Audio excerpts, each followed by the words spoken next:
നമസ്കാരം. ഞാനിപ്പോൾ നിൽക്കുന്നത് കോവൽക്കടവ് സഹായഗിരി ആശുപത്രിയിലാണ്. 4 മണിയോടെ പാമ്പൻപാറ ചുരക്കുളത്ത് ഒരാളെ ആന ചവിട്ടിക്കൊന്നുള്ള സംശയം അദ്ദേഹത്തെ ഫോറസ്റ്റ് വാച്ചർമാരാണ് ഇങ്ങോട്ട് എത്തിച്ചത്. എന്തായാലും അദ്ദേഹം മരണപ്പെട്ടു. അത് സംബന്ധിച്ച് ഇവിടെ വലിയ പ്രതിഷേധം നടക്കുകയാണ്. ആ പ്രദേശത്ത് നിന്നെത്തിയവർ ആ ആന കാരണമാണ് മുരുകൻ മരണപ്പെട്ടത്, അതുകൊണ്ട് തന്നെ നഷ്ടപരിഹാരവും കിട്ടണം, ആ കുടുംബത്തിലെ ഒരാൾക്ക് ജോലിയും വേണം എന്നുള്ള ഒരു നിലപാടിലാണ് മരിച്ചവർ ബന്ധുക്കളും ഇവിടെയുള്ള രാഷ്ട്രീയ പ്രവർത്തകരുമെല്ലാം. ഏതായാലും മൃതദേഹം സഹായഗിരി ഹോസ്പിറ്റലിൽ തന്നെ ഇരിക്കുകയാണ്. അത് ഇവിടെ നിന്ന് മാറ്റണമെങ്കിൽ തങ്ങളുടെ നിലപാട് അംഗീകരിക്കണം എന്നാണ് ഈ മുരുകൻ്റെ ബന്ധുക്കളും ഇവിടെയുള്ള രാഷ്ട്രീയ പ്രവർത്തകരുമെല്ലാം ആവശ്യപ്പെടുന്നത്. അതുപോലെ തന്നെ അത് സംബന്ധിച്ച് ചർച്ചകൾ നടക്കുകയാണ്. DFO ഈ സ്ഥലത്തേക്ക് എത്തണം എന്ന് തന്നെയാണ് ഈ നാട്ടുകാരുടെയും ജനപ്രതിനിധികളുടെയും ഒക്കെ ആവശ്യം. എന്തായാലും അക്കാര്യത്തിൽ ഇതുവരെ തീരുമാനമായിട്ടില്ല. വൈകുന്നേരം 4 മണിയോടെയാണ് സംഭവം. ചുരക്കുളത്ത് സ്വകാര്യ ഭൂമിയിലാണ് ഈ മൃതദേഹം കാണപ്പെട്ടത്. എന്തായാലും ഫോറസ്റ്റ് ജീവനക്കാരാണ്, ഫോറസ്റ്റ് വാച്ചർമാരാണ് ഈ മരിച്ച മുരുകനെ ഈ ആശുപത്രിയിലേക്ക് കൊണ്ടുവന്നത്. എന്താണ് സംഭവിച്ചിട്ടുള്ളതെന്ന് പോസ്റ്റ്മോർട്ടത്തിന് ശേഷമേ വ്യക്തമാകൂ എന്നാണ് പോലീസ് പറയുന്നത്. എന്നാൽ ആനയുടെ ആക്രമണം മൂലമാണ് തങ്ങളുടെ ഊരിലുള്ള മുരുകൻ മരണപ്പെട്ടത്. അതുകൊണ്ട് തന്നെ നഷ്ടപരിഹാരം കിട്ടണം, ആ കുടുംബത്തിലെ ഒരാൾക്ക് ജോലി വേണം എന്നുള്ളതൊക്കെയാണ് ഉറ്റവരുടെ ആവശ്യം. എന്തായാലും ആ ആവശ്യത്തോട് ഇവിടുത്തെ പൊതുപ്രവർത്തകരും രാഷ്ട്രീയ പ്രവർത്തകരും എല്ലാം സമന്വയപ്പെട്ടു. അവർ അതുമായി മുന്നോട്ട് പോവുകയാണ്. ഈ ഒരു ഘട്ടത്തിൽ ഇവിടെ പ്രതിഷേധം ശക്തമാണ് എന്ന് മാത്രമാണ് പറയാനുള്ളത്. എന്തായാലും ഇതുവരെ തീരുമാനമൊന്നും ആയിട്ടില്ല. വൈകിട്ട് 4 മണിയോടെയാണ് കോവിൽക്കടവ് സഹായഗിരി ആശുപത്രിയിൽ മരിച്ച മുരുകൻ്റെ മൃതദേഹം എത്തിക്കുന്നത്. ഇവിടെ മരണപ്പെട്ടാണ് കൊണ്ടുവന്നത് എന്ന് തന്നെയാണ് നമുക്ക് അറിയാൻ കഴിയുന്നത്. ഈ ആശുപത്രിയിൽ നടത്തിയ പരിശോധനയിലാണ് മുരുകൻ മരണപ്പെട്ടതായി വ്യക്തമായത്. എന്തായാലും കൂടുതൽ അന്വേഷണങ്ങൾക്ക് ശേഷമാണ് ഇക്കാര്യത്തിൽ നിഗമനത്തിലെത്താൻ കഴിയൂ എന്നാണ് പോലീസ് നിലപാട്. എന്നാൽ വനംവകുപ്പ് അധികൃതർ പറയുന്നത് മുരുകൻ മരിച്ചത് ആന ചവിട്ടിയിട്ടല്ല, ആന ഓടിച്ചപ്പോഴായിരിക്കാം അദ്ദേഹം മരണപ്പെട്ടത് എന്നുള്ള ഒരു നിലപാടാണ് വനംവകുപ്പ് ഉദ്യോഗസ്ഥർക്കുള്ളത്. എന്തായാലും ഇക്കാര്യത്തിൽ ഒരു വ്യക്തമായ ഒരു തീരുമാനം ഇതുവരെ ഉണ്ടായിട്ടില്ല.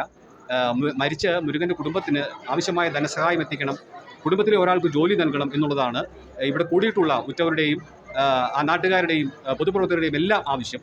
ഏതായാലും ആ ആവശ്യത്തിൽ ഇതുവരെ തീരുമാനമായിട്ടില്ല. ഒരു സമവായ ചർച്ചയ്ക്കുള്ള ശ്രമങ്ങൾ ഇവിടെ നടക്കുന്നുണ്ട്.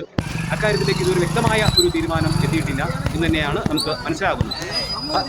സഹായഗിരി ആശുപത്രിയിൽ നിന്നുള്ള ദൃശ്യങ്ങൾ കാണാം.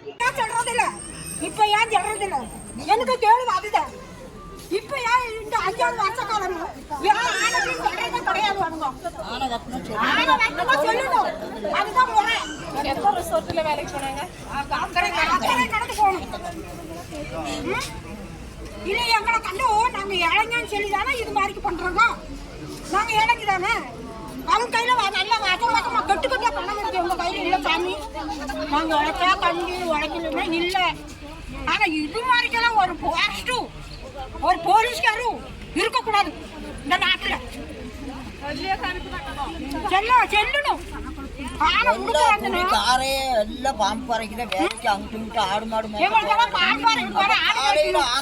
பழிக்கு போகணும், எல்லாரும் பழிக்கு போற സ്ഥലം தான். அக்கா இவங்க வேலைக்கு திரும்பி போயிட்டு திரும்பி வர வழி பிள்ளைக்கு போன் பண்ணிருக்குது. அது வர நேரத்துல பிள்ளைக்கு போன் பண்ணுவோங்க. அந்த பிள்ளை போன் பேசிருக்குது. இதே பாரு அந்த பிள்ளை இருக்கிற അപ്പനും സംസാരിച്ചോ? വിളിച്ച കൊച്ചു എന്നെ പറഞ്ഞു ചോദിച്ചു.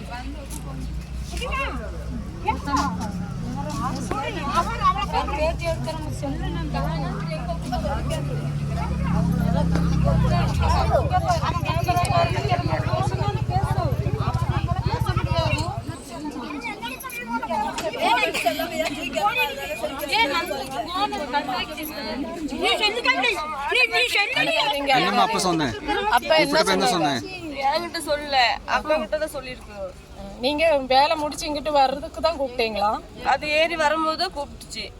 என்ன சொன்னாங்க வர்றேன்னு சொல்லி? எனக்கு தெரியாது. ஆனா இருக்கு அத மாதிரி ஒன்றும் பேசலையா? அவங்களாம் விரட்டுவாங்க, யார்கிட்டையும் சொல்லவும் மாட்டாங்க. ஆனா மத்தியானம் இருந்து வெடி வச்சுட்டு தான் இருந்தாங்க. எந்த ஒரு சொல்ல வேலை பார்த்தாங்க பாப்பா பாருங்க.